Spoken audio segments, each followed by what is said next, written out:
would council like council moved by Councillor Law, seconded by Councillor Thomas to resume meeting. Return. All in favour? Aye. Against, carried. Thank you. Now we're moving on to item number 9, the Director of Development Environmental Services report. Thank you, Susan. Thank you, Mr Mayor. Item 9.1 is the approvals done under complying development and construction certificates delegation, and happy to take any questions. Again, we've had another busy month. Very busy. So moved. Thank you. Moved by Councillor Neal, seconded by Councillor Longley. Questions or comments, councillors? We've discussed this with Councillor Appleyard in the past, and I understand the issues. But if you look there are no housing applications in Howland. Hasn't been for a long, long time. In fact, it probably goes back to the corridor days, because they're all going, most of them are going to private certifiers. So the figures we're showing, development, is inaccurate. Back to probably hurts Howland's ability to gain funding from council, because it's not shown as growing. And it's something to do with the system, isn't it? Yeah, we've got a problem. We're rebuilding our module for the development applications. However, we're just completing the annual statistical return to the department, so we'll be presenting that to council in the coming months. Good on you. Excellent. Any further questions or comments here, councillors? If not, I'll put it. All in favour? Aye. Against, carried. Item 9.2 is the development applications approved under delegation. Again, happy to take any questions. Thank you. Moved by Councillor Wales, seconded by Councillor Kennedy. Any questions or comments, councillors? Not, I'll put it. All in favour? Aye. Against, carried. Item 9.3 is the update for the regional and state significant development applications lodged with council. There's been no change since the last council meeting. Thank you. Moved by Councillor Neal, seconded by Councillor Law. Any questions or comments? If not, I'll put it. All in favour? Aye. Against, carried. Item 9.4 is the Cora Saleyards government stimulus funding.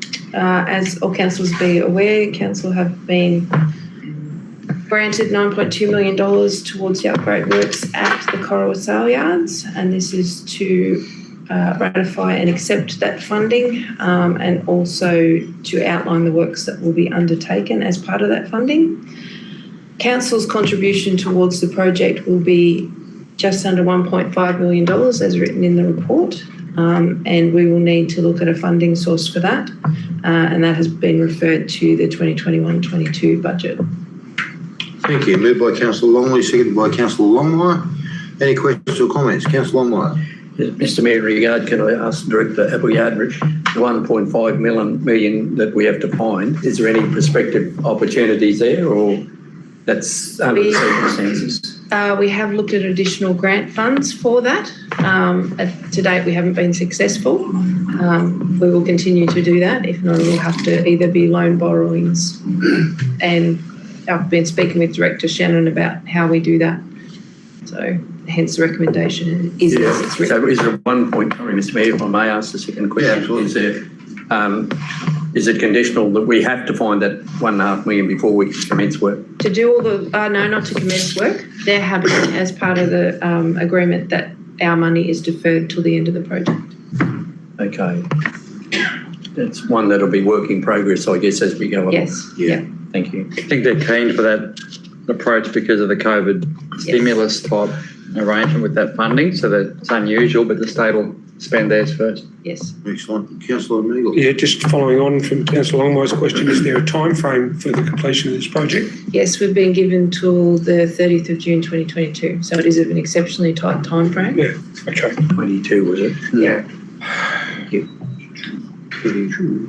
Councillor Thomas. I was just going to ask, with the New South Wales state budget will be handed down within the next 24 hours, and they're talking about economic stimulus and also capital infrastructure projects. It will be interesting to see when the guidelines are released for those, what access LGAs have, and yeah, maybe, who knows, things are just, yeah, cool, how that will look. Thank you. If there's nothing further, I'll put it. All in favour? Against, carried. Thank you, Mr Mayor. Item 9.5 is the Aquatic Centre, Corridor Aquatic Centre fees and charges. I have to say this has been a mammoth effort to get on the table. You'll see that our manager Angela Reedy, Irma and our director Shannon have all been heavily involved in putting this report together.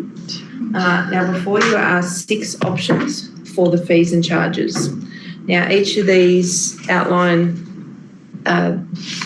what it will cost and what the subsidy would have to be from the ratepayer. I'm happy to go through those options with you councillors if you wish.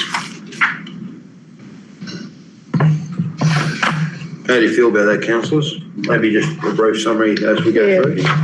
And also remembering that we're, on live stream, that could be not only ourselves. Okay.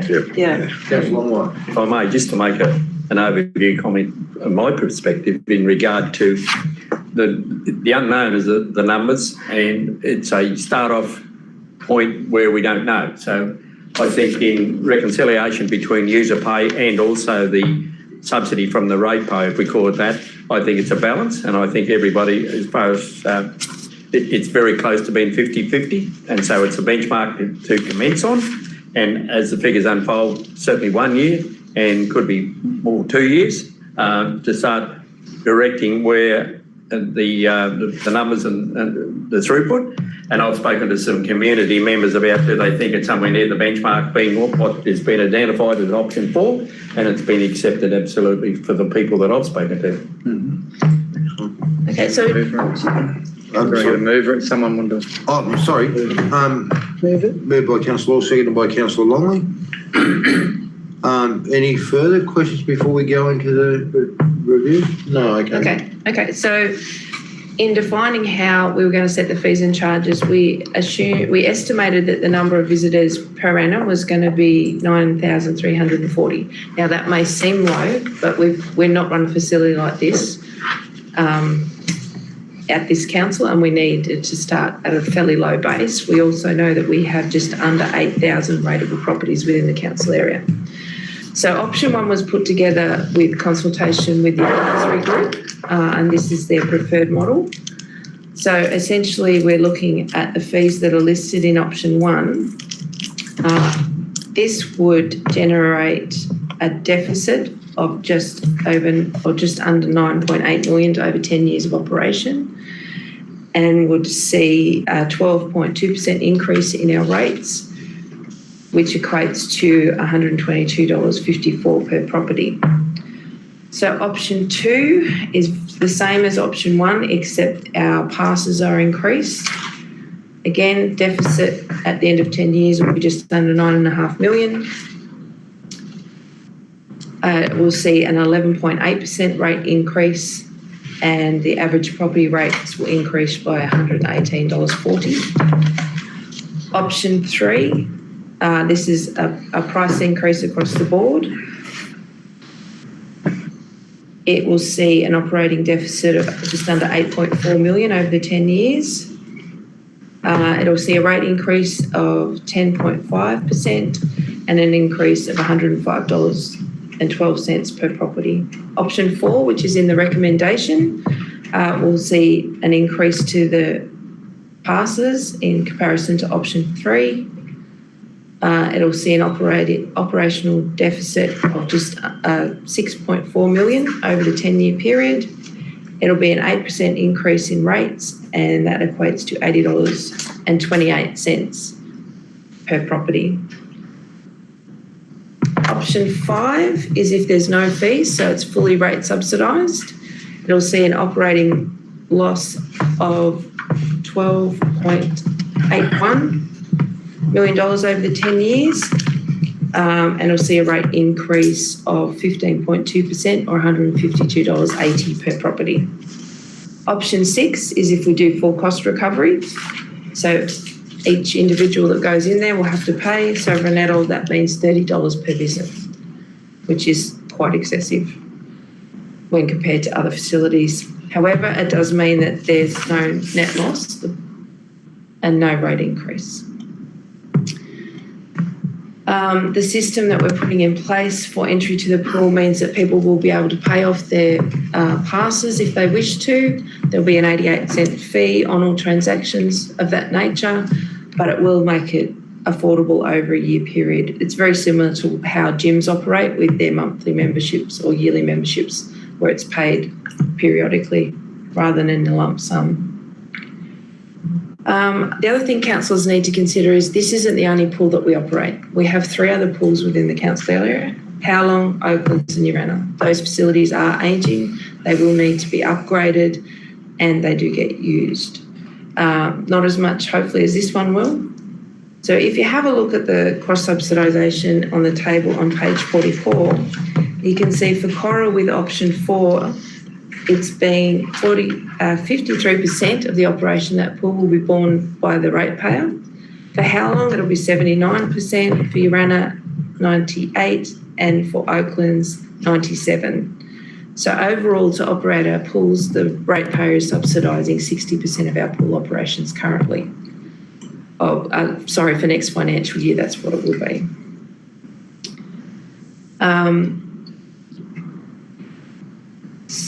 So that's where we're up to. The General Manager has some information regarding the rate base. We have in preparing this report, we compared the different types of pools within New South Wales, and Ballina's pool is very similar to ours. Their rate base is a lot bigger than ours. The land values are higher, and their rates are $1,000 more per annum than ours are. This is a very complex issue. Can I? Question? Yep. Mr. Mayor. Oh, sorry, councillor Moore, yes. If I may ask a question in clarity. With the rate variation that's been exposed under this project and under the intent, are we looking at, when you nominated, around about $80 per assessment for the option 4? Yes.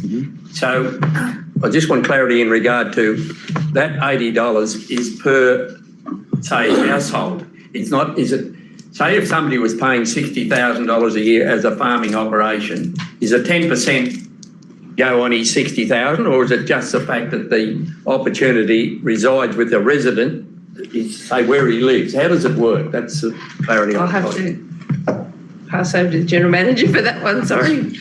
Yeah, so it's my understanding that the percentage will be put across as a flat increase. The average coming back to the figure $80 per assessment.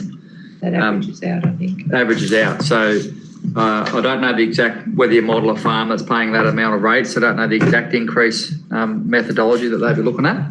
Could certainly find that out. Yeah. What I'm coming at is that it would be more accepting if there was a farmer way out there somewhere that was to increase his rates right across the board for every residential dwelling within our shire that was on the same average because of the opportunity to use the facility.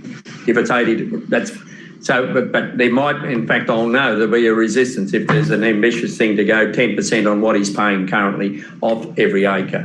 The key to it is the residential opportunity where they reside. And one of the things that was formulated on a journey quite a while back was that there'd be a special rate variation for each residential property within the shire, just the house alone. And when it was discussed at different times, it was well accepted, even out in the rural areas.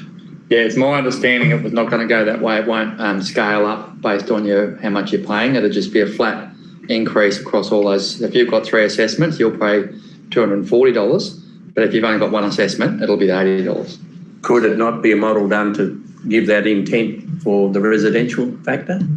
To scale it up? Yeah, like instead of being $80 average right across the shire, it might be 140 or something. Is that practical? We'd have to take that on notice, and get some advice on that. One thing, this will be on the base rate, so the facility is available to every member of the public. So even our farmers. Yeah, no one in the farming sector would deny the opportunity. Yeah. But there will be reactions in regard to being rated the same as a residential unit in Corowa against 25,000 acres out there in the bush. Yep. That's just an equation that's. But so, Councillor Omway, the per assessment would be the way you'd favourable to, rates per assessment, not per value of assessment, per. Per rate notice. Yeah. Yeah, that's the way I think they're going to go with it, yeah. Yeah. We had a similar situation with the waste levy when that was brought in. We had $45 put flat across all the rate assessments, which we genuinely need that and continue to need waste income. But some farmers had 16, 18 different assessments because they'd naturally got bigger farms, and that was a trigger then that allowed them to come in and with Department of Land's input to consolidate a lot of those properties. You get that. So that's probably flushed out a lot of those ones that had a lot of different rate notices. But I'm pretty sure the methodology, but we'll see clarity on that. And bearing in mind, we're also doing that Rates Harmony project as well. So across the next 12 months, we'll be putting, well, next 6 months now, one system in for 2021 onwards. Yeah. Councillor Meagle, you had your hand up there before. Yeah, I'm just wondering whether or not, or whether we can afford to defer this to the December meeting to allow that clarification, because that will impact if we are under the impression here that it's $80 per assessment and it turns out to be different to that. I'd much rather go to the public with the right figure, and on the as long as we can afford the time to do Okay, that. so this is just to put the fees and charges out on exhibition. Yep. However, and we can go out on exhibition and the public could come back with comments, such as councillors will come around the table, and we'll have to take those into consideration when we bring it back, which will probably be January or February before they do come back. Yep. We do have a deadline in relation to notifying about a potential rate increase. Right. That's Friday. Well, thank you. So we can notify, but then we can change that Through that process. through the process. Councillor Longmire. We have to go out there to the public, the community in submission. How long is the time frame there? 28 days, but we can extend it if need be. Councillor Longley. Yeah, look, it's not only, a lot of farmers will use this as well, but there's a lot of, let's call them townies, that won't use the pool because of their age or disability, or they're just not interested in swimming. So there's a mix, and I think Mulwala's not mentioned here. They're going to be paying rates for the pool, and probably won't come over here. So I think overall, it's probably a fairly even mix the way it's set up at the moment. Just a question on the income, the projected throughput of the pool. Sorry, that figure was about Just over 9.9, or just under 9,500 people. a year. 9,500. So if that was double potentially, Yep. would that halve that cost to $40 per household? That I'd have to take on notice and speak to our finance gurus, but it has the potential to have a better income and not impact on rates. But I think I might just add some clarity. The application, subject to passing this resolution, will be made. It was in our long-term financial plan. It's in our CapEx review. We consulted fairly broadly on the need to have a rate increase to cover that facility. So any improvement on attendance or any of those figures it'll improve the performance of that, and that's up to council whether they direct those funds into reserve or how they continue to manage the asset or other assets. But it wouldn't change the rate. That's a one-off rate increase. It's not a year-on-year. We'd be applying for an 8% one-off increase plus the rate peg, whatever they're going to give us. And then bearing in mind we are looking under our long-term financial plan when we get our asset management, we will be seeking other rate increases more broadly when we get better data. Yes. So that we don't end up, like some councils. as I said at the start of this, we're going into operator facility. We do not know how it's going to run long term in terms of how many people are going to use it. People will be excited to use it to start with, and then the second year we'll probably see a drop off because it'll be the facility that's there and it's not new. You'll get your stalwarts that'll swim, and you learn to swim, and your school programs and those sorts of things. So we're going to learn a lot in the next 12 months. Yeah, for sure. I think a lot more visitors. a lot more people will use it than we think. Groups that will come to use the heated pool in the winter time, the clubs, the football clubs and things. I think to say that people in Mulwala probably won't come across, I think you'll be very surprised that they will come, because the footballers and the other sporting clubs, the gyms and things will come to use it. And I think the older people will come to use it because to swim in warm water is very good for them, for their aches and pains. I know it's not going to be hot enough to do healing jobs, but it's still going to be warm enough that people can exercise and get good exercise in the winter when they can't go out and walk or whatever. I think it's an excellent facility for the area, for the council, and I think that the fees are very fair. It has to be some user pays. We can't do it for nothing, but I think this is very fair and even. Yeah. And thank you, Councillor. All that, and I'd have to say that council consulted very well on this project. The community told us exactly what they want. We've actually achieved what both sides of the community wanted. So we had and we've got a brilliant facility. And I suppose if there's excess and bigger throughput, the other pools in our shire cost a lot of money to run as well. So that could be factored in. So we need to probably move on with this today, which would be a good thing for the timelines. Councillor Wells. Support Councillor Law's comments, Mr. Mayor. Thank you. Yeah, for Australian community.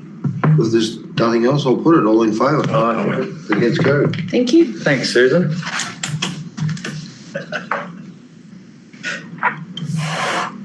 Okay. Thank you, Susan. We've moved on to item number 10, Director of Engineering Services Report. Mr. Carmichael, would you like a chair? Yeah. Very good. Young growth for you. Couple of years for a while, but very good. Right. Item 10.1, Mr. Mayor, is just the normal works report. Just some notation. Thank you. Moved by Councillor Longley, seconded by Councillor Meagle. Any questions or comments, councillors? If not, I'll put it. All in favour? Aye. Against carried. Item 2 is a report on the progress of the Capital Works program. For some reason this month the computer wouldn't let us do a spreadsheet, so it's done in Word, which took up a little bit more room, but it's there full notation. And any questions? Thank you. Moved by Councillor Longmire and seconded by Councillor Thomas. And questions, Councillor Longmire? If I may, Mr. Mayor, there's a series of questions, and certainly in regard to where we are once again with the road conditions and what we look forward to. And my comments in this regard are certainly applied in a manner that's positive, but the questions that I ask of Mr. Carmichael certainly are to do with what's been asked out in the bush. In regard to the reclassification of the roads, which Councillor Thomas, I perhaps should delay that one because Councillor Thomas will bring it into position, so I can perhaps delay that one, Mr. Mayor, if I may, the question I was going to ask for that one. But as an example, Mr. Carmichael, the S-bends at Daysdale that have to be rehabilitated in what's happened so far. And our budget, I'd imagine, has been created with the no problem scenario. However, we've had big problems in regard to lots of, mainly the wet weather. Where does the money come from in that regard to make up so that's completed and paid for? It's all government funded. All government funded? Yep. Okay, that's good answer. Just bear in mind though that we did apply for an additional fund of about, additional money, of about 1.3 million this year, which we didn't get. So all we'll be able to do is do the culvert, reinstate the road, the bit that comes back down further south, which is designed ready to go, which is what we call stage 2, from the Woolbundry turn-off basically, will have to be done at a future stage when and if funding becomes available. Can I ask a question about what government program will that funding come from? We applied for money out of the heavy vehicle fund, which was the money we spent up at Boree Creek the year before, and which Uranus had 2 or 3 successful bites of that cherry. Round 7 of that was up recently, which we were unsuccessful with. So we'll continue that program will come up again this year. So we'll have another go at it. Yeah, I guess what I'm alluding to is the fact that out of the local roads and community infrastructure grant funding that's come through, and we keep, Councillor Thomas and I, we're very much aware because we're at the forefront and the front line of what's going on out there, where you've got farmers that are using their own graders to grade sections of our roads. and I can name them off. And so what we've got to do is make sure that the appropriation of these funding that comes through with the headline local roads, it's got to be appropriated somewhere in more earnestly, because we're understanding that some of the road funding has been reallocated for rehabilitation of the airport and the corridor tip. And so under the circumstances, we've got to do better than that. And that includes, my representation on the journey to make sure that the roads, once again, I'll repeat myself, the harvest is coming off in economic return for the Shire and the community is going to be huge. And so I think going forward, we need to really appropriate an opportunity where representation from rural councillors, but any other way, meaning perhaps a roads committee or something along those lines, could be identified where we have an input that's immediate straight from the user group out there via conduiting it through us as councillors towards the engineering area. So that'll be something I think it'd be a forward step going forward in the future. Thank you, Councillor Moore. Councillor Thomas. Yeah, so I just have a couple of questions. Director Carmichael, with the say funds coming through, say for instance roads to recovery, those type of funds, are they come out annually, or when do you know about them? Do they fit in line with when our budget is delivered, or? Roads to Recovery is a 5-year program, so we know in advance that we're currently on the 2019 to 24. Mm-hmm. So we're in the second year of that program, and we also have an additional, last year and this year, I don't know what the exact figure is, around 630,000, which was drought. We were given, which was basically an extra year's allocation was given to us for those 2 years, and that's going to be spent by December this year, that allocation. So, yeah, we know roughly what it is. I think in the budget that was just announced, the federal budget, there may be another year's allocation being added, and I don't know whether they're going to add that to, it'll be 2025, or whether they're going to give us another allocation, another year's allocation in the current program, but it's a 5-year program. Currently, at the moment, we've got about 750. We get normally in a normal year we get 1.3 million or thereabouts out of Roads to Recovery. We're looking at using 750 of that to do your reseal program, because this council has not kept up with its reseal program. We've got a reseal cycle at the moment of once every 33 years, and you should be on once every 10 or 12 years. Yeah. So we're way, way beyond. That's the reason your roads are falling apart. Bitumen will not last. Bitumen knows only lasts a lifespan of X, 10 years at the most. Yeah, no, that's Starts fine. to And just the other point of call, when you're talking about you're putting in applications with the heavy vehicle, when you're unsuccessful for an application, do they give you feedback why we are unsuccessful? they normally do, Yeah. they will come back. We've had that with the bridges where I remember a couple of years ago we put in separate applications for the 3 bridges on Fedway, the 2 Billabong and the one at Urangelong Creek right at Urana, and they came back and said, next time we prefer to see it all in one. So we put it all in one, and then they gave us one. So it's a bit hard to fill them out, but they do give us feedback, or they will come back and say you need to reinforce these couple of areas, or you need to do some more. You maybe get some survey work done, or there's that time lapse, isn't there, between resubmitting and giving the The biggest problem you've got at the moment, especially with federal funding, federal funds are very good. They say they're just giving us your grant for the Anna Branch Billabong Bridge, 905. It's 50% of the bridge, and they tell you you've got 18 months to build the bridge, and you've got to find the other dollar for dollar. So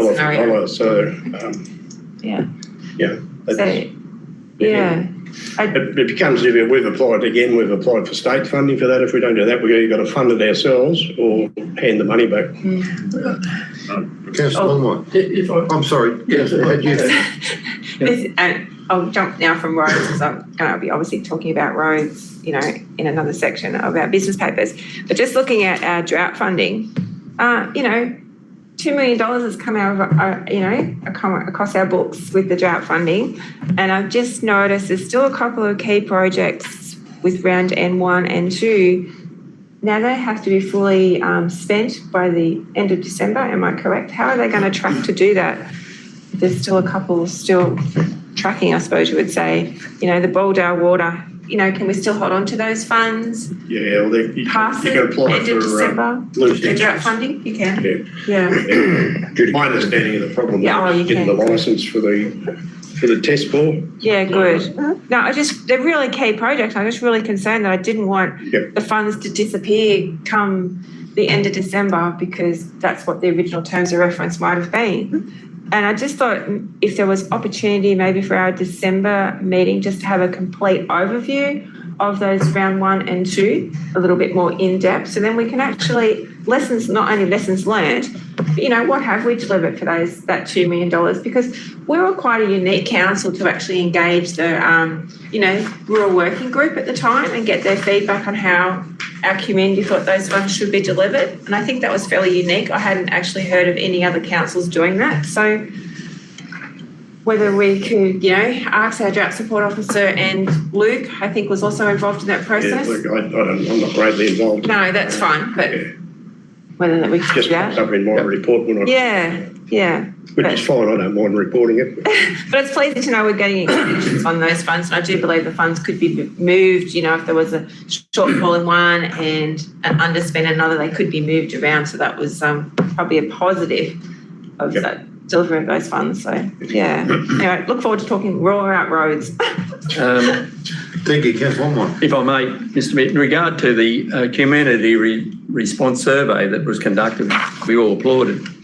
43% out of the 36 different services that we provide, the road was the most important criteria in that regard. And the other one I'd like to make mention of, with just a comment in regard to, if you go onto your council website that I mentioned earlier, and you do a comparable, which you can do in lots of things, between us and Berrigan on roads, bridges and footpaths, their expenditure of total income on that equation is 33%. Ours is 21%. So I think in lots of these sort of things, we need to remodel and readjust to make sure that I keep emphasising the critical component of roads to our economic driver. And we've certainly got to tune into that, I believe, in a bigger way.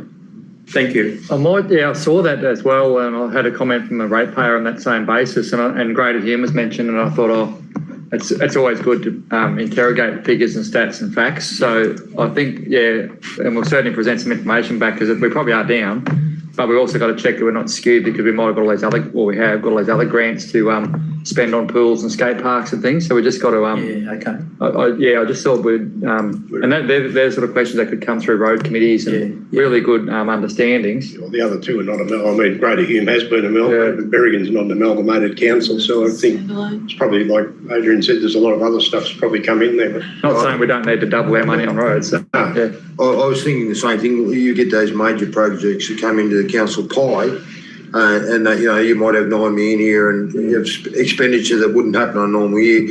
They're decreasing the percentage look at your roads. So I was thinking to myself, it's really almost a hypothetical figure that's not real until we got these this extra money, cash we're getting, get back to a normal lifestyle. That figure could well and truly be 30-odd%. Yeah, but anyway, interesting comment. it needs to be. Steve certainly pushes that we need more. But in just in relation to the roads and country roads, it has been an extreme year with weather. It's been a very successful year. That's created a lot of damage to our roads. Unfortunately, you know, these things weather doesn't always suit with your roads budgets, but you do the best you can. But what it has brought out is the need for rural roads plan and committee as such, and communication with the owners, the growers in the certain areas where we can prioritise the roads and get a roadmap as to what they would like to see going forward. So I think one thing it has done is brought it to the forefront, and that I certainly think council going forward will be right onto it. Mr. Mayor, if I may finish, I actually did a little tour and I sent an email to Mr. Butler and Mr. Carmichael in regard to a journey over roughly about 70 k's of dirt roads, unsealed roads within approximately proximity of Daysdale and Careen. Took it upon myself to do it. Not every road's bad. Not every road. In fact, my style road out of a matrix of 10, I gave 8.5. In one instance, Burning Wang Road, it's 8.5. We've got some good roads out there. It's not all bad. Yeah. It's just the consistency that we need to measure and calculate and do in a more even, consistent manner. Yeah. Yeah, No, there's some good gravel roads. Don't worry about that. definitely. If there's nothing further, councillors, I'll put it. All in favour? Aye. Against, carried. Item 10.3 is just a report on two of our major projects, just get an update, which I think under the funding we're required to do every 3 months. Slightly overdue with this first one. The first one's, I'll probably treat them as two separate ones in case it's a question, Mr Mayor, if that's... Yeah, that's fine. Well, unless somebody wants to move the receipt of the report first, and then we can discuss it. Moved by councillor Longley, seconded by councillor Neagle. All right, the first one is the pool, Corowa Aquatic Centre. See, got into my calculations, and I was very happy when I sat down with the manager for finance and he came up with the same figure as me, so that's always reassuring from an engineer's point of view when finance and engineering agree. And we even agreed on the expenditure at the time we wrote this report. So the time I wrote this, including commitments, which is still a bit over $3 million on that project, and there's obviously some other bits and pieces. Not included in that figure is, well, there's one further variation that's come in, is for the swipe card at the entrance. And we've taken on board through the manager for recreation that we'll do the landscaping, the lawns and that sort of stuff internally. And there's a little bit of sprinkler system and that to go in, which we did get a vary from the contractor for about 50,000 on that, which I just thought was a bit excessive. So I decided, and I'd prefer to have our people do it so that it's set up the way we want to do it, because we've got to maintain it going forward. So, but at the moment, we have, on this report, we have available funding of $556,000. No doubt there'll be some things that we've still forgotten about that we need, and that includes fit out and set up of turnstiles and computer programs and God knows what else. You suddenly realise you need to run everything. Coffee machine. Yeah, well, we haven't gone to a coffee machine. We might need one by the end of it, the way we're going, but but the project's going ahead. I was thinking we could perhaps have a look this afternoon, but I didn't organise anything, so maybe even the next meeting or something, I'll certainly have a look. It's going ahead in leaps and bounds at the moment, so Excellent. that is there for notation. And the second one that I've got there, Mr Mayor, is on the all abilities. Mr Carmichael, would, while we're on that pool, if I have a question from the floor, would that be okay to take that on that subject? Councillor Neagle, would you like to ask questions? Yeah, just on the ballpark pavilion, which I know seems to have gone in, I thought was a separate one, but has been included in, probably because the structures are so closely aligned. The pavilion, what was that came in on budget at? The reason of it being included is, you may recall when we did the report to council, the grant that they had for that pavilion was only $199,000 and so many dollars. Yeah. But it was estimated to cost $280. We agreed at the time we would fund the excess over the $199 out of the pool. Right. So we've virtually treated them as the one project and run them together. So from that pavilion component, then the 280 was about? It came out of the pool, I'll call it the cricket club pavilion. For want of a better word, it came out of about 325,000 completed project, with a few little varies for this and that. And so 325 out of 280 was the estimate for that? Yeah. Right. I just wanted that clarified. The tender was about 280, was it? Yeah, we let the tender for, that was what it was going to cost at a tender, and we did a few little bits and pieces, and there's still an access ramp, I think, at the front. Yeah. But if they, we'd probably need the cricket to start losing a bit, because we're running out of car park. It got quite horrendous, apparently. Saturday, not this last Saturday, the one before. The Premier Grade played here, there was not a parking space, apparently. And will probably happen again this weekend coming. Yeah, we're trying to open some more up for this weekend. We're aware of that now, that everybody's got excited that Cora was winning. So There we go. Well, aren't they? Thank you. Nothing further on that item? I think everybody's excited that there's such a great facility there in the first place, and it's providing a premier viewing spot So it's just shows that if you build it, they will come, and that's been a real plus for the community. Excellent, excellent. If there's nothing more on that, we'll move on to the next item. Yeah, the second one was the all abilities. A little bit more confident on the funding arrangements for this one in the last couple of weeks, and actually we probably know more today. There was a meeting of the, I don't know what the people call themselves at the other, is it they directors or just shareholders of the holiday park in Yarrawonga? I think the community board, yeah. Yeah, I don't Yarrawonga. know, whatever they are in any case. I think their money is pretty much secured from, haven't actually got it. Everybody keeps telling me, I said, no, I actually want it. So we have received the 90, it was just short of $91,000 that was in a community bank somewhere. That was donations that have been collected for this project. We now have that, and that is in our bank account, which can go towards it. So you will see that I have brought the community fund down to 300,000, which I think is a realistic figure that we'll get if we get this other money from the holiday, the establishment in Yarrawonga. That will, Yarrawonga, that will bring us up that figure a little bit over. We have committed 450,000 that project in loan funds, which gave us 2.165. When I wrote this, we had $44,000 available funding. I've now got a quote to revise the parking in front of that park and give us additional parking, which will push the cars back away from the roadway. And that came in at 46,000, so I'm probably about $2,000 over budget. Did you get them the quote again? No, I thought I'd let him go at that. So at this stage, where it's line ball, I think it'll come out. Oh, so pleased to hear about the parking. Councillor Thomas, did you? Oh, so pleased to hear about the parking. Yeah. Yeah, what we're going to do is concrete the infill between where the parking finishes and where the footpath is, and move the parking barriers back. So we'll give you about another 2 metres or 2 and a bit metres. Just change the whole scenario. Yeah, no, and we're just going to put a little garden bed around the lovely power poles that we have, so that if they decide to pull them out and give us some nice underground ones or some nice new poles, at least I'll have somewhere to put them. Any further questions? Is the beach area part of, is that stage 3, Steve? That's stage 3, and that's included in these figures. Yeah. Oh, really? So once I get a guarantee that 200,000 will hook straight into the beach area to finish that off, so the whole project will be finished. That's something else. That also includes those extra roads that were quoted earlier on.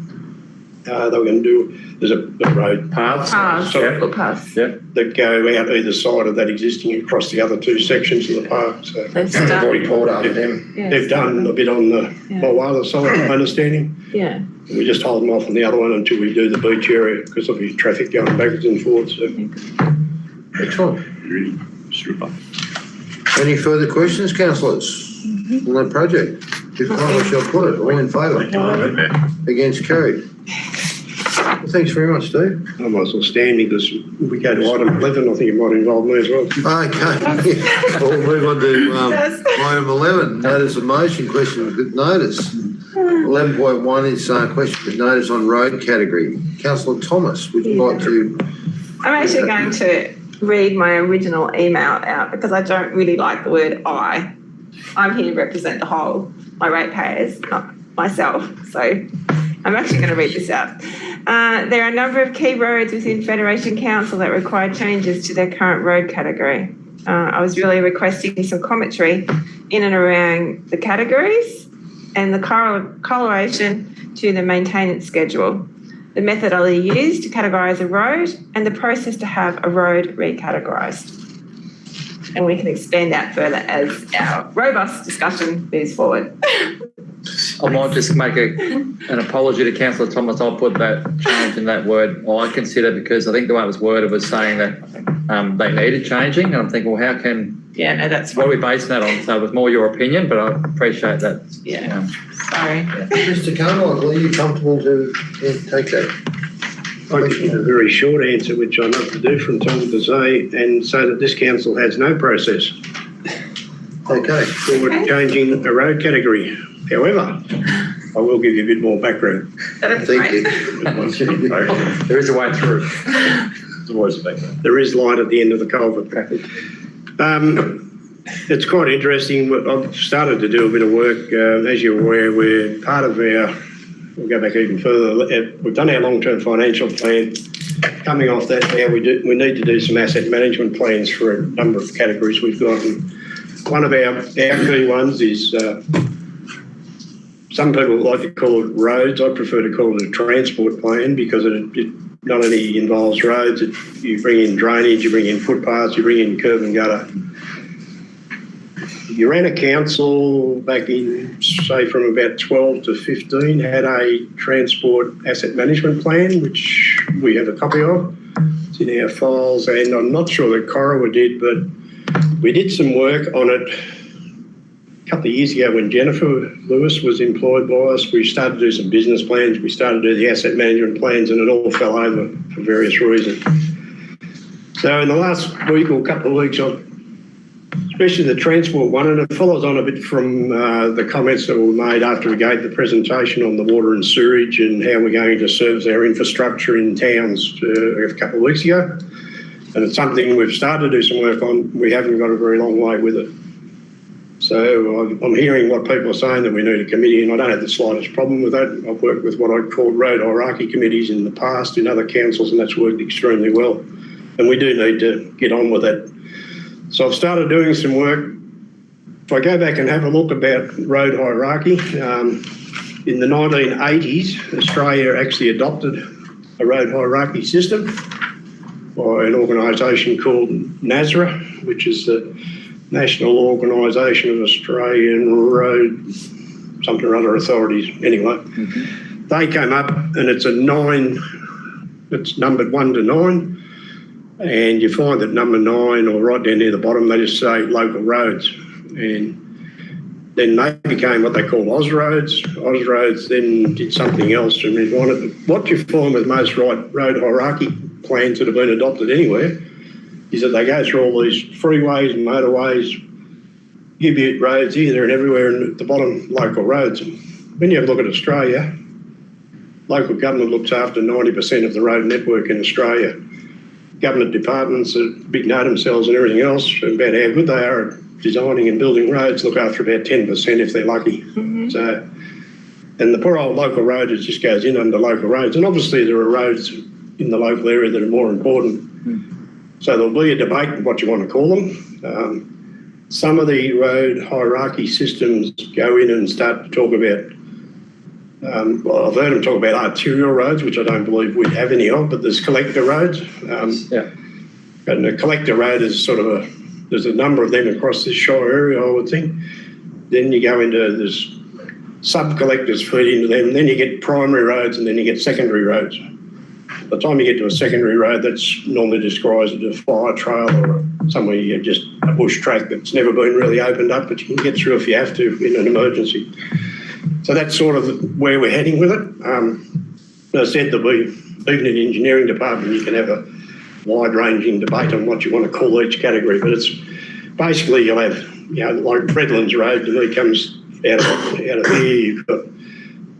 You've got to be careful because we've already got defined your state and your regional roads. So they're your fed ways, your roads out of your run that go in different directions. We've got 250 odd kilometres of them already. Some of them are sealed, some of them are not. So we have got unsealed regional roads. The only state road we've got are these two little bits here. Start from the Riverina Highway, come onto the Fed Bridge, start at the Fed Bridge and go to Mulwala. So those, if you want to change the category of those two, it's the process we're going through at the moment with the New South Wales government. That's the only way they can be changed, those categories. So you can take a local road up or a state road can come back. So as far as how you change one of your own, it's entirely up to this people sitting in this room. Or it can be delegated down to engineering. I prefer it to come from people here that, and as Councillor Longmire said, you get feedback from the public a lot more than we do in an individual case. So more than happy to take that on board. So that's it. I'll probably just leave it at that. And when you ask some questions, I'll jog my memory a bit further. But Yeah, no, that's fine. that's sort of the work we've been doing on it, or I've been doing on it. Thank you for your update. And you've been very open and honest and basically have told us that at this stage, Federation Council does not have a category system in place, Not a formalised one. not a formalised one. So moving forward from that, we can accept that, and we thank you for being so honest.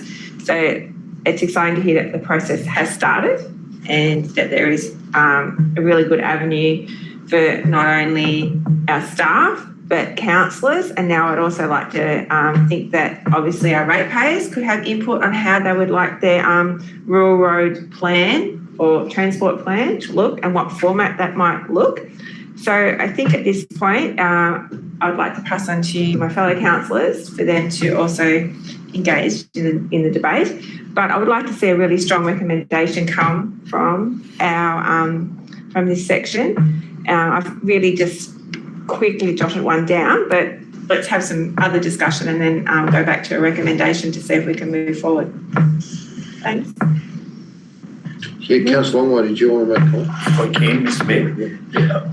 Can I just clarify, Councillor Thomas, were you looking to move a recommendation for next meeting or this meeting? Or? I think my recommendation is probably it's a big job, Yes. what I'm probably going to ask, and I wouldn't expect anyone to come back with in a month.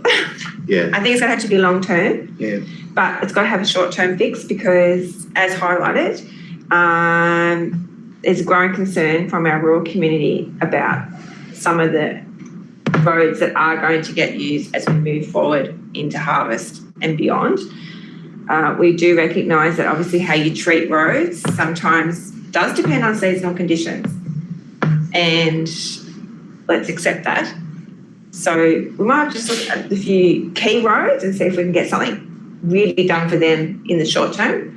But let's have that long-term vision for our roads. And I think that process is going to start from today. So Yeah, which would and I would imagine should involve that consultation. Yeah. Bring it up to the table. Councillor Longway? Yeah, if I may, in regard to the time factor, Peter Duncan, a member for the independent panel for road classifications, he made a comment I've read somewhere, at 15,000 kilometres of regional road need road to state management. So obviously he's within the opportunity, would it be RMS or would it be a independent? I'm not sure. That's the independent. But the priority submissions are open until the end of 2020. So we had an opportunity, how long ago, 2 meetings ago, about some submissions towards changing the category of roads.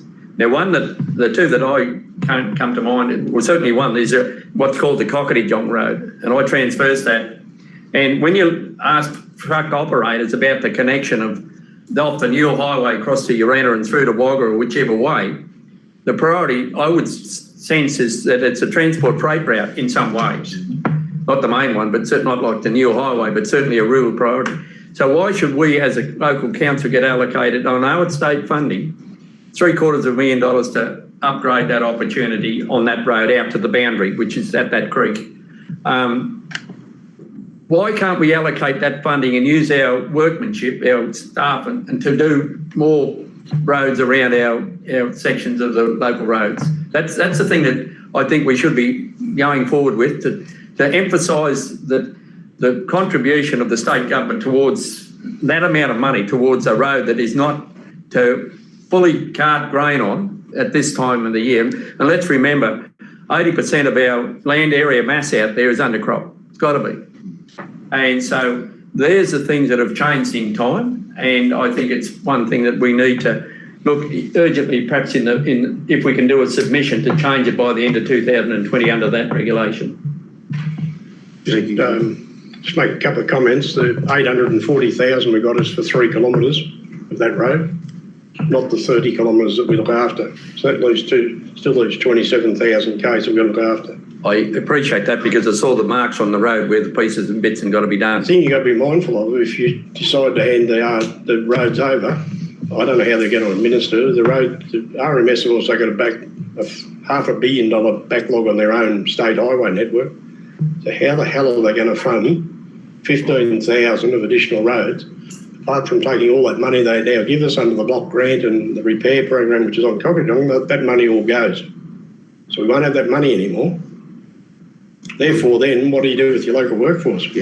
Well, in answer to that, and this is an interesting focus, what I'm suggesting is our local workforce becomes involved in roads that are more prominent to what we are for our own commodities. Not transitioning between the new highway and To Wagga. do it. Sorry? I might just help that one because that's a very good point you're both making, and that goes back to your comment about Ranjo and the road stuff, because the the state government, and I'm just being blunt about it, I think Steve will agree, they won't let you shift that 750 and put it into all the roads we know do need fixing and around harvest and that, because they've got these magical figures about cost benefit and freight task, and they're probably happy to fund, even if it's interstate freight. And that's why they seem to like Borey Creek and all that big grain thing. They like the big numbers around those areas. And we'd love to get the 750 and put into maintenance grading and gravel resheet across the smaller roads, but they seem to only want the big ticket. Well, that money is earmarked for regional roads, and that's a regional road. That's the reason we're getting that money. Same as we're getting the money for Fed Way, it's a regional road, so we get that money. So we don't, if we don't own, or we say we don't want that regional road, it goes over to the state government, they will then take that money and put it into there and use their own workforce or contract it out and do something with it. And we've always avoided that for the reason that we want to keep our workforce. And you'll find in working. this region, there is not one council that's put in a submission, because to me, it's just, I just can't see how, it was a ad hoc decision that was made before the last election by the local member up north to keep a couple of mayors happy. To keep a couple of councils happy. If we've identified the problem, how do we make the solution? It's about more money for the rural roads, Local roads. local roads, because Fixing local yeah, and with having those state roads, they allow us to have more machinery to maintain our plant and our workforce to do the rural roads. So it's a bit of a buy-off, isn't it? It is, and you know, especially in the north, we haven't got a real big workforce left operating out of our northern depot. And if you took the Fed Way, Cockatoo Dong, Mahonga's another one, goes through to Rand, you got, and then you got one goes from Burunda out towards Collyamberley, there's two or three other cut through Daysdale and those areas. There's a lot of, I just haven't got the figures in front of me, but the northern half of the Shire has a lot more regional roads than the southern half. There'd virtually be no money left for any workforce in Urana. That's probably the last thing we want to see happen. And it's just a different bucket of money too. So we've got to get the money for the rural roads. Councillor Meagle. Yeah, just a quick question. Do they consider the Oaklands cluster of regional significance for the amount of grain that gets transported there, similar to Borey Creek, and or is it not big enough yet to attract? There's a main road, there's a regional road that runs from just north of Daysdale, goes into Oaklands and then goes across to Berrigan, and there's another one shoots and goes up through, what's the forest, the Palmer Forest, is it? Yeah. And then goes across to Druid. They're both regional roads. The Clear Hills Road that runs from Oaklands up to what we call the Clear Hills turn-off, just north of the Billabong bridges. Yep. That's one of our roads, and maybe that is a road that we could ask to be upgraded to a regional road, simply for the amount of grain that comes down in that area. Yeah. We did get money a couple of years ago for that, about 300,000, which was, I think it was drought money they gave for carting of fodder heading north. And we got money for that, being a link from an area where hay could be transported through to get onto the Fed Way, which then takes you onto the Newell and then takes you into Queensland. If we can't find money in this direction, what Councillor Thomas and I are simulating, where do we find the money to make the roads better around, the southern section if they're not regional roads? How do we do that, other than put rates up, or what do we do?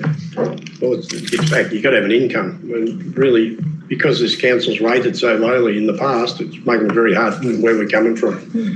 So can we develop a program, if I may, Mr Mayor? Yep. Something that constitutes, okay, and it's been said to me, farmers out there say, okay, if we have to pay more rates to get our roads better, we'll do it.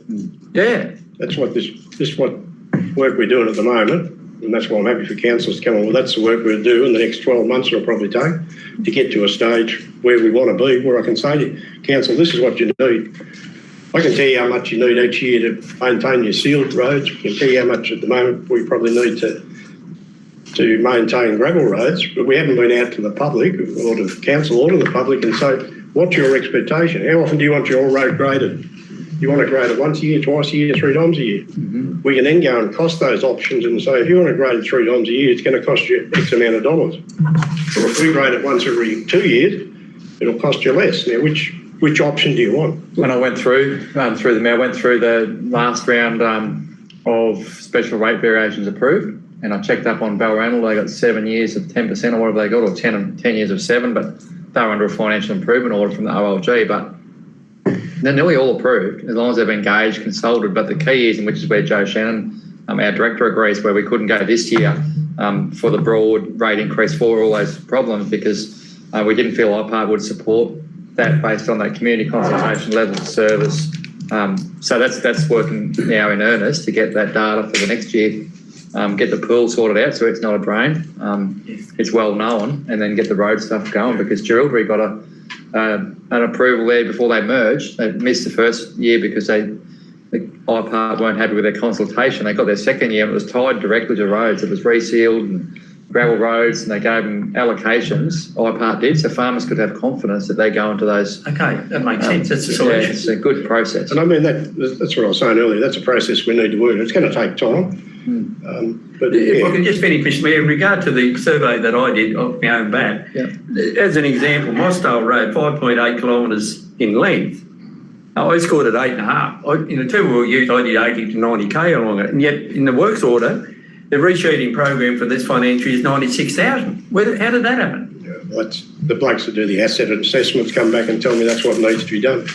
I mean, a road can still look good, but if you get down to a certain level, you might only have 50 mil of gravel left on it, unless you really know when it was resheeted last, or you dig a couple of holes in it and say it's only got that. But too low, you can wear it out completely and then you've got to start again. So you're better off if we can. We're trying to get into a preventative stage instead of a reactive stage, which is, we've been in for years. We've got to get out of that. And that somebody's obviously made that assessment. The people are out there. We have 2 blokes, that's all they do full time, is do assessment of roads. So. The question that I got asked in that regard, that's why I went out, look, it's a bloke up the road that's got a road that's terrible. And he understands this when you talk about it. Why? That Mostale Road is a good road. Yeah. So why can't you spend on North Reps Road? So again, we try and concentrate on those feeder roads that bring you across, so that as the hierarchy, You again, have to get someone else. Councillor Moore, would you take the floor, please? don't take it. You might need to sit down when he comes back. My goodness. Now I've got to change. I can't address you as Mr Mayor anymore. Councillor Law will do. Madam Chair. Can't see out of those ones.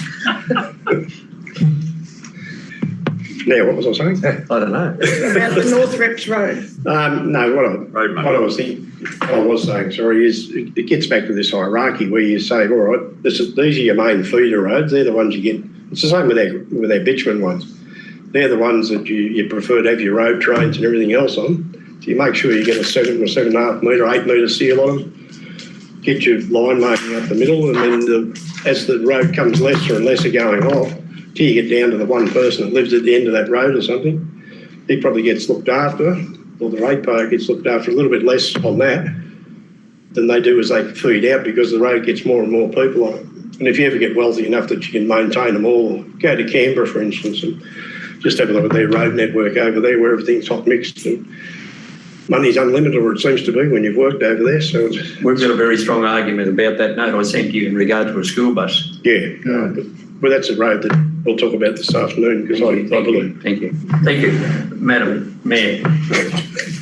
Councillor Law. Fine. So that's the finish of that. We don't have to do anything else. We go to reports from committees. I'd like to make a recommendation. Oh, sorry. Yes. The law, if that was okay. In light of our discussions. Thank everybody for their input. I just still need some clarification about there's few dirt roads, I'm going to use the word dirt roads, that absolutely need, imperative they have something done to them before harvest, before we really get into this full swing of things. Do you want us to just give you feedback about which roads they are? I just know that there has been a council officer visit one of these roads, and he's told a landholder that it was such and such a category and it's only been allocated 1 grade per year. but it needs follow-up because it needs something doing. Yeah, So- you can give us a list. I'm happy to talk about this afternoon, but certainly give us a list Yeah, so we that can would just be have a look at them as well. And That would be excellent, thank you. And I just thought in terms of recommendation, maybe my original notes are not going to reflect from what we've just conversed. But some of the key points is that we really need to formulate our rural roads working group. I would like to think part of that collaboration would be not only council staff, councillors, but our ratepayers to have input. And I think some of the aims from that rural roads working group would be to have input into the transport plan that you mentioned, identifying some of our key road networks and support council in sourcing funds to deliver. So something along those lines. yep, I've got no problem with it. I'll just get some words here, councillor Thomas. Yeah, and Rural transport, projects. that's right, exactly, yeah. It's fairly rough, Mr General Manager, but So would it be that council formulate a rural rural roads. roads working group to assist in developing the transport asset management plan? Yes, and that's, I think it's all going to be captured within that plan. yeah, that's right. So I mean, just some of the critical aims I thought was, yes, obviously the transport plan. Yep. You know, identifying, you know, the road networks Yep. within their own communities, to support council, you know, in sourcing funds to deliver. And the, you know, the collaboration could be between, or should be between, Okay. it's on the same page, you know, would be council staff, director, councillors, and ratepayers. And a good point by my fellow councillor Longmire would be could get the transport community involved as well. I mean, that, you know, involves a whole range of things. Just one point of call. The railway, how does the railway fit into our transport? Because obviously we've got a key railway line, you know, running a portion of in Federation. Yeah, they're a bit of a law unto themselves, to be quite honest. Yeah, okay. We are in the process of signing a new agreement, a roads interface agreement between ourselves and the rail, Yeah, which we have to have even for these lines that have been closed for 60 or 70 years, yeah, on okay. how we're going to maintain the rail crossings. So yeah, it's an interesting one. You've got that, and we've also had a lot of discussions, and this one doesn't greatly affect us. Been having talks. Well, you will recall some time back we sought to get a legal representation on the Mulwala Canal bridges, which Murray Irrigation purport belong to us under the agreement we signed in '95. So we had another meeting the other day, and it's the legal opinion we have at the moment looks like that may be a correct interpretation. So, like I said, we have 5, possibly 6. You go to Berrigan Council, which probably has 600. So if you have 600 additional bridges come onto your accounts, imagine what it's going to do to your accounts there. 30% on roads will disappear very quickly. But that's another, and the rail is interesting. Like I said, we only have we have 2 active rail, actually. We have one at Boree Creek, which only runs for a very small time through our council, but stops in Boree Creek, but the other one goes up to Oaklands, which is an ARTC one. Not 100% sure who runs the other one. But we are dealing with John Holland to get a rail interface agreement, which we're required by legislation to have now. Yeah, okay. So we're working on that as well. The other people we've had trouble with ever since I've been here is Transport for New South Wales is trying to get an overlay to put into our mapping system of where their school bus routes are. Because we know where a lot of them are, but we don't know, especially the smaller ones you get up north where you could be people out of Naranda or somewhere which come into our shire for, might only come in for a few kilometres, pick up a few kids and go back out, and we haven't got a clue what roads they run on. So, and to me, they've got a higher priority than a normal road, just because you have school kids involved in school buses. So Yeah. I mean, yeah. it's a bit of a can of worms once It you is. pull the lid off it. There's 150 things that we've got to sort out. So it's, but if we don't start, you'll never finish. So. So how'd you go with the wording? So I was going to write that council formulate a rural roads working group to assist in developing the transport asset management plan. Yeah, And all those things through involvement of the community, whatever will come through yeah, terms of reference. Get up a terms of reference and everything. Yeah, yeah. So I've got a bit of a turns so around. you're happy to move that? So we get a seconder? Yeah, Longmire, yep. I'll give Rochelle the words. Yeah. it's a bit rough, but yeah, we're getting there. We're getting there. Thanks. You got a second? You've got a seconder, so you can put that, or any Okay, comments? Just say all in favour. all in favour? Against? Carried. Thank you. You're learning well. Yeah. Thanks, Steve. Thank you. But, Thanks, Steve.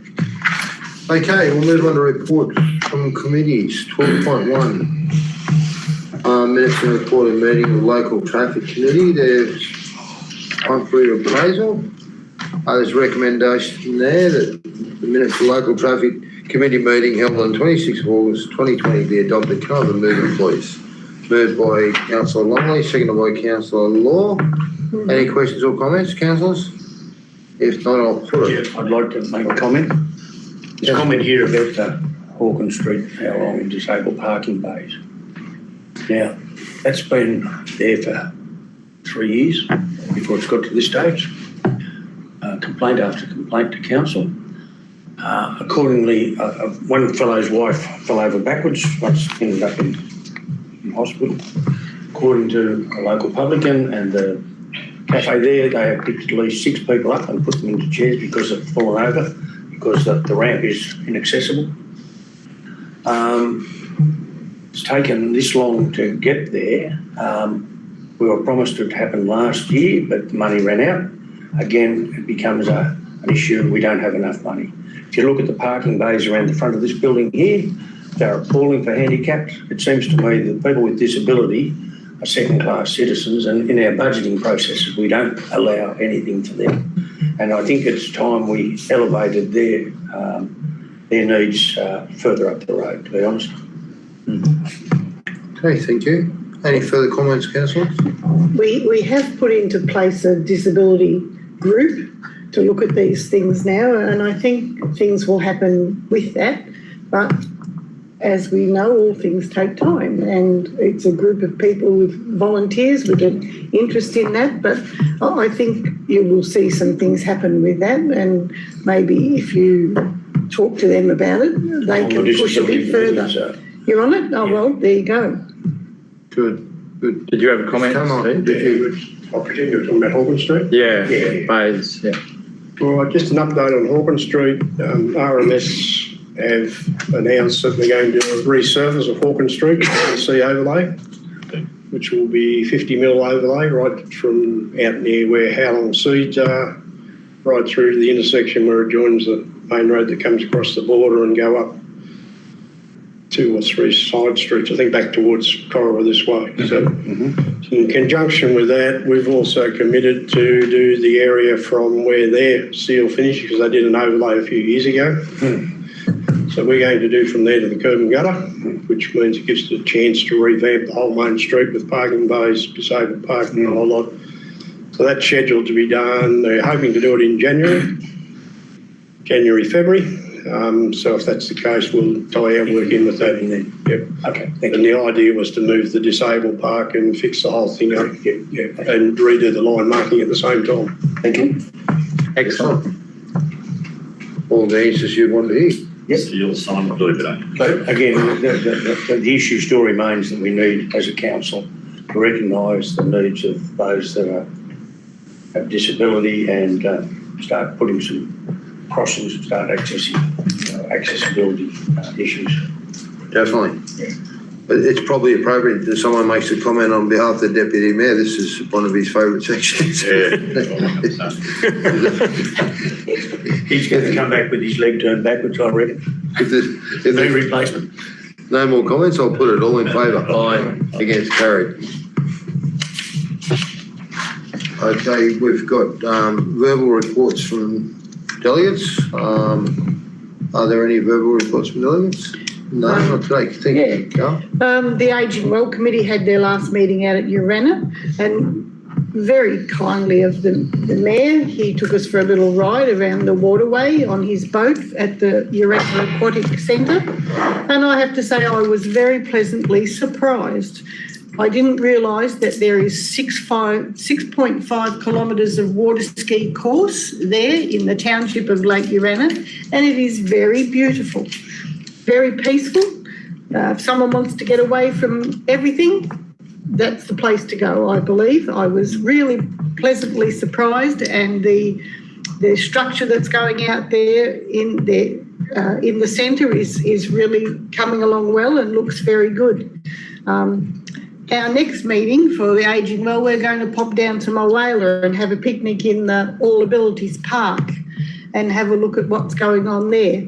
As it's All Abilities, we figure that we could age well there as well.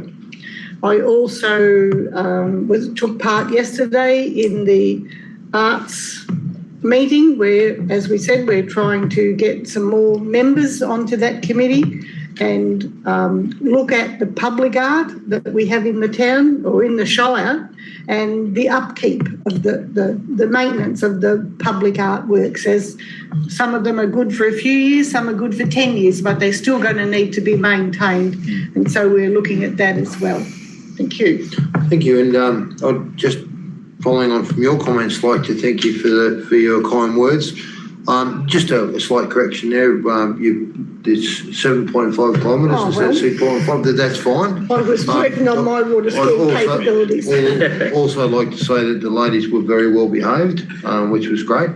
And they're a brilliant group. They're very active, and from wherever they go in the Shire, you only hear good feedback. So I'm sure that Councillor Kennedy will have a little surprise over at Mulwala when you turn up there. Thank you, Councillor. Yep. No, Councillor Wales, sorry. May I mention I opened the art show the other day at the Memorial Hall where a lot of art was displayed, and it's quite good for local artists as well. And also I made a Remembrance Day on behalf of the council. Oh, excellent. Thank you, Councillor Wales. Councillor Meagle. Yes, was representing council at the Ramjo Energy Committee subcommittee that on the 30th of October, and that we had a gentleman, got his name, from DPC, and there councils across the Ramjo membership were at different stages of either engaging with the state on their audits or having completed their audits and therefore working out their requirements for energy and the like. So a little bit of mixture of progress across the members. And I asked the question of whether the state would be interested in funding a Ramjo project as opposed to individual council projects, because Ramjo is facilitating the member councils to identify their energy needs and ways going forward. And I put it up and said, would you be interested in running a Ramjo one where we had a combined facility that would benefit all the member councils, which they hadn't had a request for before, but certainly would consider it because it would be far more strategic from a state point of view. So that committee is still progressing quite well and getting very good engagement with the state. So Excellent. Yeah. Thank you. Excellent. Was okay. did I see your hand up? Councillor Clark? As Councillor mentioned earlier, the Disability Committee, watch this space. It's going to be an exciting committee to be part of, isn't it? Sure. Councillor, my fellow Councillor Longley. Yep, we're both on there. We're actually going to produce some short videos and use the power of social media. And we're going to produce one of these short videos every month for the next 12 months. And I must congratulate Amber Harvey and co. She's already put the brief together, and it's a really tight brief. But the other exciting thing is that we actually, even though we've only met less than a handful of times, we're actually already having influence on some of our major infrastructure. As in the pool, we had a few suggestions for the pool complex next door, and the follow-up was brilliant. Within a week, we had follow-up in terms of some of our suggestions. They hadn't thought about them. So it's exciting. Yeah. Excellent. And of course, later race too on the 11th of the 11th. So that was good. In my while. Yeah. Yeah. Thanks. Councillor Thomas, while we're on that, the the monolith of the century at our front door here, do you think they'd ever get it to work again? Because I know we're waiting on people from Victoria to come across, but I'm sure that everything would have, in that period of time, all the electrics would have eroded, and we might have to start again. Let's hope we don't have to start I didn't hear the general manager talk about it. Anyway. Chief That's Engineer. our agenda for Thursday. Thank you. Any other verbal reports? Yes. Councillor Wheeler? Oh, sorry. Sorry, I'm on the, also on the Drug and Alcohol Committee. Norm apologised for the last one. It was great. We've had a couple of meetings now and they're up and away. They're going to be publishing documentation, probably in the education area before Christmas. But there's two local police involved. There's drug and alcohol, a range of community organisations involved. The general manager of the RSL club, I was told by a fellow from Queensland the other day that this committee is lucky to have two councillors on there, because normally those committees don't have councillors. Councillors don't accept that as their responsibility.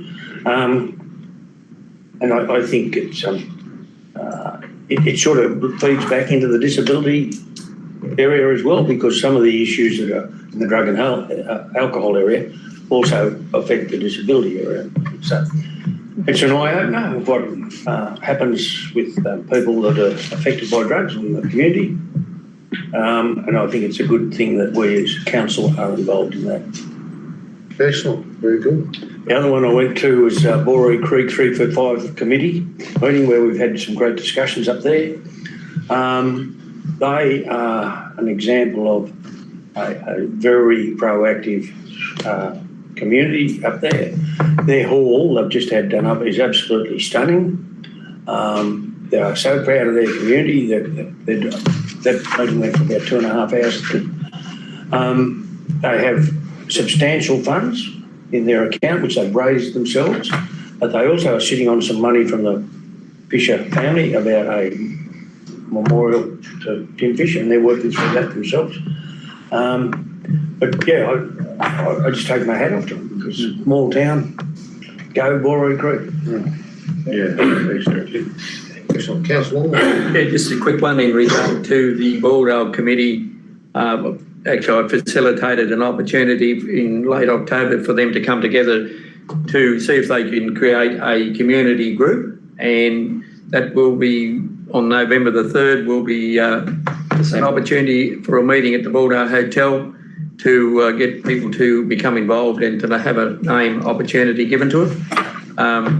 The one was discussed at the little opportunity was the two committee groups that are in will be in Boroi. This one I'm talking about, to be created, and the other one is the Recreation Ground Committee.